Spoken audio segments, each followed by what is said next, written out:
Até os meus 25 anos, eu jurava que viajar era superestimado. Será que eu mudei de pensamento? Vou te explicar nesse vídeo. Bom, eu cresci num bairro pobre de Salvador. Morava com meus avós, minha mãe. Minha mãe trabalhava a maior parte do dia. E apesar de morar num bairro pobre, eu estudei em uma escola de classe média alta. Então, quando eu cheguei lá para o ensino médio, muitos colegas, eles viajaram para Disney. E eu lembro de na época pensar assim, meu Deus do céu, esses caras vão gastar 6 mil, 7 mil reais, 5 mil reais em uma viagem para Disney. O que eles são? Crianças vão ficar vendo boneco lá? Ué, que desperdício de dinheiro. Por que não compra uma TV? Por que não compra um PlayStation em vez de gastar esse dinheiro todo? Só que basicamente eu estava vendo na situação deles o que eu queria fazer para mim. As coisas mais imediatas que eu gostaria de fazer, de realizar. Provavelmente eles já tinham tudo isso. Eles iam no parque de diversões local da cidade quando queriam. Ou eles já tinham um PlayStation. Coisa desse tipo. Só que eu não conseguia conceber isso. Eu só pensava, meu Deus, que desperdício de dinheiro. E aí eu cresci, comecei a trabalhar, saí da casa dos meus avós e da minha mãe, que nessa caminhada já tinha acontecido algumas vezes. Assim, minha mãe, quando melhorava um pouco de situação, quando ela conseguia um novo emprego ou quando ela era promovida, ela era enfermeira, a propósito. Já aposentada, né? A gente acabava se mudando para um bairro um pouquinho melhor, que durava ali um ano e meio, e depois, por dificuldades financeiras, a gente acabava voltando para a casa dos meus avós. Então, essa questão de estabilidade, de ter uma estabilidade financeira, de ter educação financeira, na minha infância, na minha adolescência, eu nunca tive. Foi algo que foi completamente inexistente. E aí, quando eu me tornei adulto, já dando aula, trabalhando em escolas, eu passei alguns anos fazendo isso, até sair de casa aos 24 anos. Foi quando eu saí.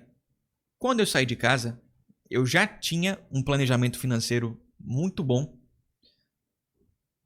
Por entender o mau exemplo que as finanças da minha família me causaram, né? Os problemas que os pensamentos de escassez, sem papo de coach aqui, mas isso é verdade, é uma verdade.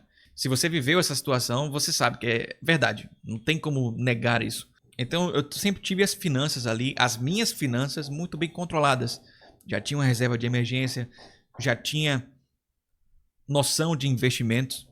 E aí me mudei para o meu apartamento, para esse apartamento aqui inclusive, depois de um tempo, juntando mais dinheiro, fazendo meu pé de meia, trabalhando bastante, eu chamei a minha mulher para morar comigo.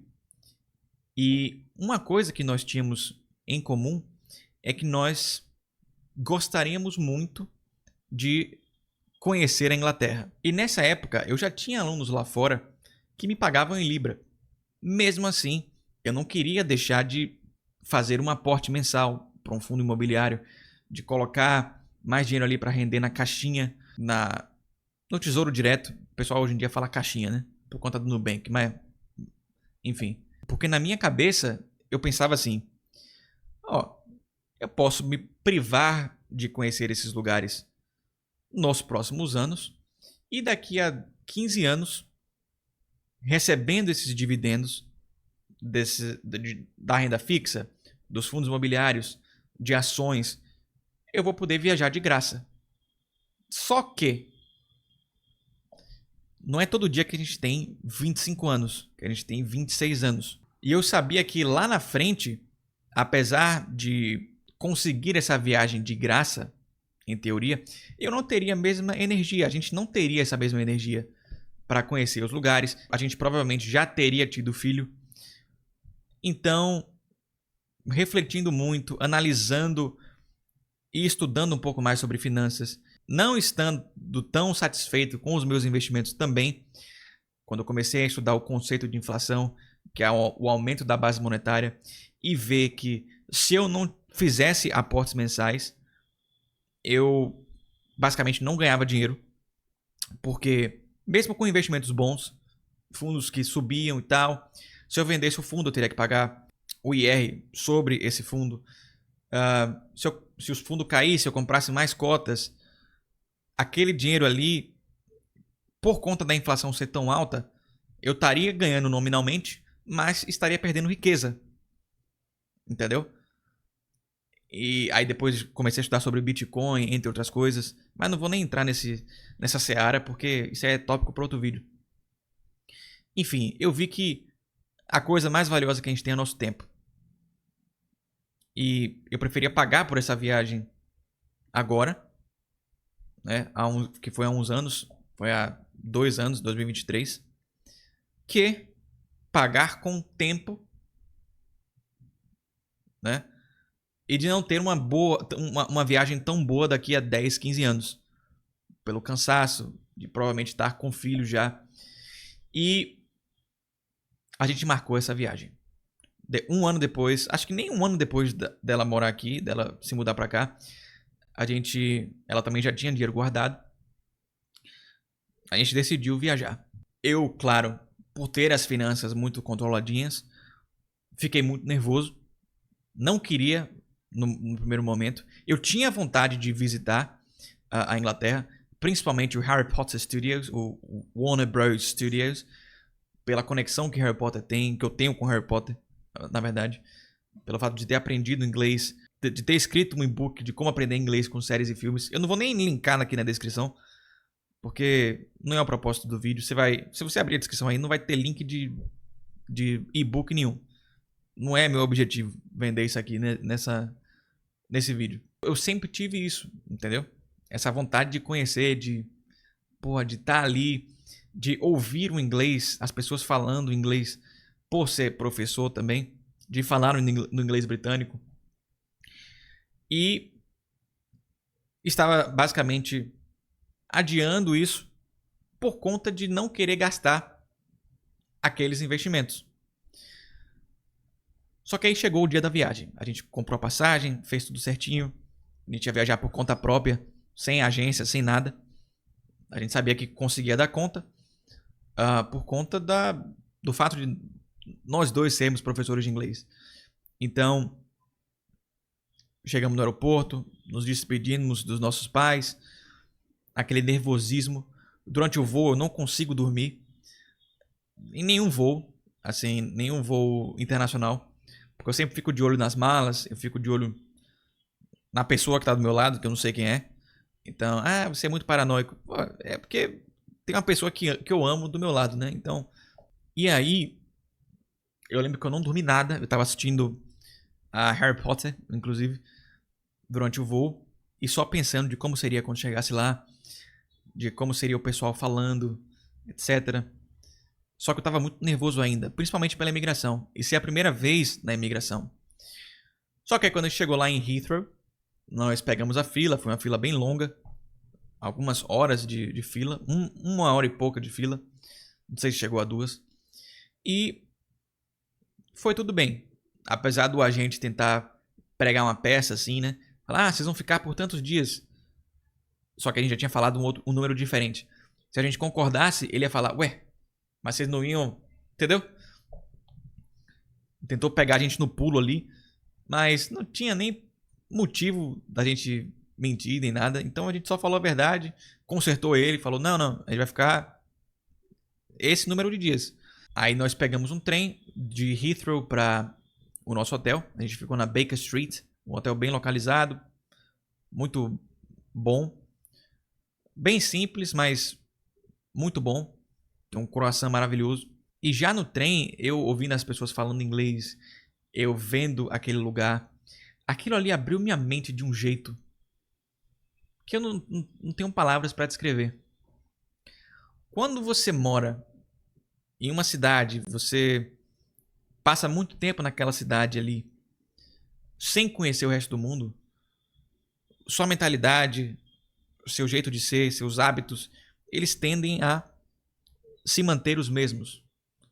É como o Joe Dispenza fala, não sei se vocês conhecem Joe Dispenza, tô lendo um livro dele agora, o Becoming Supernatural. Ele fala que nós tendemos a ter os mesmos pensamentos e sentimentos para que o nosso futuro seja previsível, a foreseeable, a predictable future, né? Em vez de querer conhecer, explorar o desconhecido. A gente tem medo desse desconhecido, então a gente prefere utilizar das nossas experiências passadas para gerar um futuro previsível. Então era esse ciclo que eu estava querendo quebrar. Eu fiz isso sem saber de nada disso, tá? Tô lendo isso agora. Foi algo totalmente involuntário, que foi pelo desejo de conhecer o parque mesmo. E a gente saindo do trem, saindo da Paddington Station com mala. Eu nunca faria isso em Salvador. Nunca faria isso em São Paulo. A gente andando de mala lá. E aí a gente desceu de Paddington. Pegamos um Uber. Os nossos chips não funcionaram. Então a gente estava vivendo de Wi-Fi. O que depois melhorou bastante a nossa viagem. Porque a gente teve que interagir com as pessoas locais. Perguntar. Porque nem sempre a gente tinha internet. Basicamente a gente comprou um SIM card que a gente não conseguiu ativar. E depois decidimos não comprar um novo, né? E ver no que ia dar. Então eu falei com bastante gente durante a viagem. Interagi com muitas pessoas locais. Foi um sonho. Foi muito legal. Foi uma viagem assim espetacular. Mesmo com essas adversidades. De às vezes termos nos perdido. De às vezes não ter internet. Foi tudo muito fantástico. Foi tudo maravilhoso. E eu descobri que o mundo, que a vida era muito maior que aquele bairro onde eu morava na minha infância. Que era maior do que aquela cidade. Já adulto, eu morei em um bairro de classe média, um bairro muito bom. Mas que era maior que aquele bairro também. Que existiam infinitas possibilidades. Então, essa primeira viagem, ela explodiu minha mente. Eu me tornei um ser humano melhor. Um ser humano que acreditava mais no futuro. Que via possibilidades de uma mudança de vida ainda maior do que essa primeira. Do bairro onde eu cresci para um bairro melhor. Mas do país de onde eu cresci para um outro país, quem sabe, no futuro. E eu vi como as pessoas viviam. Vi pouco dos problemas, claro, né? Porque a gente não morou lá. Esse momento ainda vai chegar. Mas já rebatendo a afirmação que eu fiz no início do vídeo. Não, viajar não é superestimado.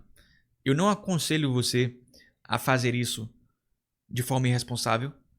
Mas não se prenda aos seus investimentos. Não se prenda a querer atingir essa liberdade financeira o mais rápido possível, sem desfrutar de uma viagem. Se dê essa oportunidade. Porque isso, especialmente no meu caso, eu como professor, isso me deu até uma maior relevância no mercado.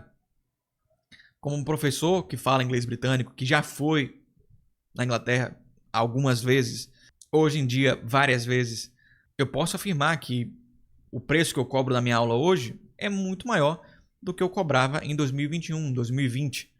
Entende? Antes de fazer a viagem. Então, se você ainda tem um inglês de nível básico, aí você decide fazer não apenas uma viagem, mas um intercâmbio, e aí você melhora esse inglês, você consegue um emprego novo. Olha quantas gerações serão afetadas por isso. Seus filhos terão uma vida melhor. Sua esposa, seu marido. Entende? Então, às vezes, uma viagem muda tudo. Sua vida se transforma completamente. Eu entendo que para muitas pessoas, principalmente quando se trata de Inglaterra, de Irlanda, de países falantes de língua inglesa, caso você não tenha um inglês avançado, pode dar um frio na barriga tremendo. Até para mim, que eu já falava no nível C2, deu. Entende? Isso é normal. Mas pode ser um sentimento ainda mais intenso para quem não sabe nada. I'll see you next time. Cheers.